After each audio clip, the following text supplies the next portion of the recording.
When the spring and fall, we seem to talk a lot about wildfires, and this year has been no different. Multiple wildfires across the region have erupted and have forced evacuations, consuming thousands of acres of land. Firefighters work tirelessly, of course, to contain those blazes, but weather can make containment efforts difficult. So what does it mean when we say our weather is creating a high fire danger, and how should you take those precautions? Let's raise that weather IQ. Well, first, let's start with what actually creates that high fire danger. Dry weather, first and foremost, is one of the big contributors. And in spring, when there's a lot of brush and dry leaves on the ground, this can act like fuel for any fires. Of course, gusty winds, low humidity, or dry air all lead the way to fires spreading or getting out of control fast.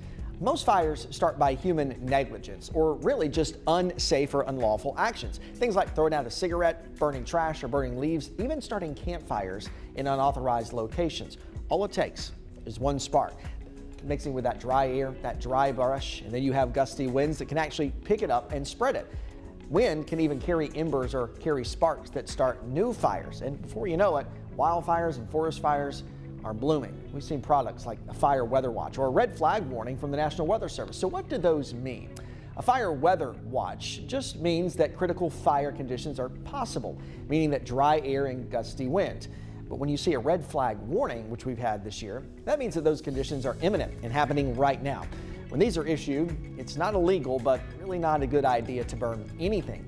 Even just as small as one little spark can quickly turn into a forest fire. One other quick note too, oftentimes burning bans are issued and have already been issued this year when high fire danger persists for several days or there are actually ongoing wildfires happening. This means that all open burning, even if you have a permit, is illegal. You can still grill, you can still cook outside, but anything like campfires, burning trash, or burning leaves is illegal, and you can and will be fined.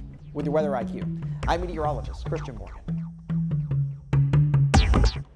If you have a question about how the weather works, you can send it to us, 336-379-5775. Your question could be answered in our next Weather IQ.